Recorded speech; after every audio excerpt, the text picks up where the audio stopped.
साथियों जोहार। एक बहुत महत्वपूर्ण मसले पर आपसे अपनी बात रखना चाहता हूँ। देखिए, सियासत में जब कोई कानून बनाया जाता है, जब कोई सरकार के द्वारा, जनता के द्वारा, कोई चुनी गई सरकार के द्वारा जब कोई कानून बनाया जाता है तो उसका अनुपालन कराना ये सरकार की जिम्मेवारी है कि उसका अनुपालन सुनिश्चित हो। ये साल 2021 की बात है कि जब झारखंड सरकार ने एक कानून बनाया कि निजी क्षेत्र की कंपनियों में 40,000 रुपए तक की सैलरी की जो नौकरी है उसमें 75% आरक्षण झारखंडियों के लिए होगा, स्थानीय उम्मीदवारों के लिए होगा। अब इस कानून के बनने के बाद सरकार की ये जिम्मेवारी थी कि इस कानून का अनुपालन सुनिश्चित किया जाए। लेकिन देखिए कितनी चालाकी से इस पूरी प्रक्रिया को, इस पूरे कानून को पिछले दरवाजे से रोकने की कोशिश की गई। ये जो कंपनियां झारखंड के अंदर, चाहे कोयला खनन की कंपनियां हो, चाहे लोहे की कंपनियां हो, चाहे बॉक्साइट माइनिंग की हो, चाहे आयरन ओर माइनिंग की कंपनियां हो, या जहां भी माइनिंग की कंपनियां चल रही है या फिर झारखंड के अंदर किसी भी तरह की कोई कंपनी चल रही है, तो उसमें निजी क्षेत्र में जो हमारे कंपनी है उनकी यह जिम्मेवारी थी कि स्थानीय उम्मीदवारों को वो नौकरी दे।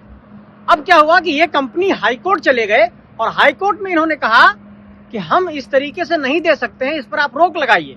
और हाईकोर्ट ने फिर सरकार से जवाब मांगा कि ये आर्टिकल 14 का उल्लंघन है, समानता के अधिकार का उल्लंघन है, और उसके बाद इस कानून में रोकथाम लग गया। अब मैं सरकार से ये सवाल पूछना चाहता हूं कि अगर हाईकोर्ट ने इसमें रोकथाम लगाया है तो जब आपने कानून बनाया तो ये कंपनियां हाईकोर्ट चली गई कि हम ये नौकरी नहीं दे सकते हैं। ठीक है, इस बात को हम मान लिए कि इन्होंने अपना एक रास्ता ढूंढ लिया कंपनियों ने। लेकिन ये जो कंपनियां प्रदूषण फैला रही हैं, जो हमारे पब्लिक ट्रांसपोर्ट का जितना सड़क है उसको इन लोगों ने बर्बाद कर दिया, रोज लोग सड़क दुर्घटना में डेथ कर जा रहे हैं, इतना ये लोग प्रदूषण फैला रहे हैं, स्थानीय लोगों को नौकरी नहीं दे रहे हैं, लेबर लॉ का पालन नहीं कर रहे हैं, 8 घंटे जो कार्य की अवधि है उसको वो लोग 12-12 घंटे काम करा रहे हैं, मजदूरों को सेफ्टी किट नहीं दे रहे हैं। तो जब श्रम कानूनों का पालन झारखंड के अंदर किसी भी कंपनी के अंदर नहीं हो रहा है, किसी भी माइनिंग सेक्टर की कंपनी के अंदर नहीं हो रहा है, तो सरकार इस पर सख्ती से उसको लागू कराए और सरकार इसको पालन कराए। लेकिन सरकार ये नहीं करा रही है। आज बजट आया, ढिंढोरा पीटा जा रहा है कि इतने लाख करोड़ का बजट है, ये हो जाएगा, ये सारी योजनाएं हो जाएगी। लेकिन मैं ये सवाल पूछना चाहता हूँ कि आखिर सबसे बड़ा जो सवाल है झारखंड के नौजवानों का, वो नौकरी का है, वो रोजगार का है, वो बेरोजगारी का है, वो पलायन का है। और जब तक यहाँ पर रोजगार नहीं मिलेगा, यहाँ पर बेरोजगारी खत्म नहीं होगी, पलायन नहीं रुकेगा, तब तक नौजवानों में आर्थिक संपन्नता नहीं आ पाएगी। तो मैं सरकार से ये सवाल पूछना चाहता हूँ कि सरकार के पास पूरे रोजगार की क्या कार्य योजना है? सरकार कैसे रोजगार देगी? निजी क्षेत्र की कंपनियां नौकरी नहीं देना चाहती है। हमारा जमीन ले लिया गया, हमें ही नौकरी नहीं दी जा रही है। हमारा जमीन लिया गया, 10-20 हजार की नौकरी नहीं दी जा रही है। तो झारखंड के लोग कहाँ जाएंगे? ये जो ट्रांसपोर्ट की कंपनियां हैं, कोयले खनन की जो कंपनियां हैं, जो तमाम कंपनियां हैं, ये कहीं ना कहीं पिछले दरवाजे से झारखंडियों को छल रही है।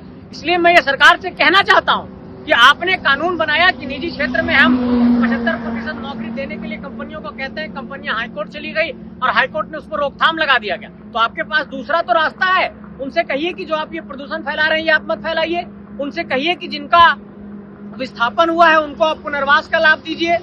आपके किसी भी प्रोजेक्ट में रिहेबिलिटेशन और रीसेटलमेंट कहीं भी नहीं हो रहा। R&R की पॉलिसी पूरे तरीके से खत्म है। कोई भी कंपनी CSR का काम ढंग से नहीं कर रही है।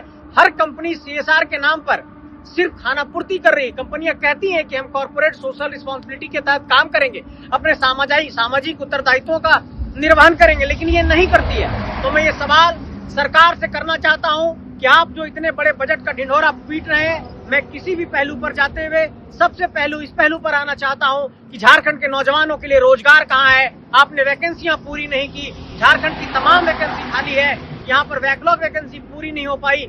JSSC में पेपर लीक हुआ, JPSC की प्रक्रिया रुकी हुई है। झारखंड के तमाम नियुक्ति प्रक्रिया में धांधली होती है, पेपर लीक होता है, पारदर्शिता नहीं है। ऐसे में सवाल पूछना चाहता हूँ कि झारखंड के जो नौजवान हैं उनको नौकरी कैसे मिलेगी? और जो 10 लाख मजदूर जो पलायन हुए थे उस वक्त, जब कोरोना के वक्त 10 लाख मजदूर वापस आए थे, वो मजदूर वापस दूसरे राज्यों में चले गए हैं, उनके लिए क्या कार्य योजना है?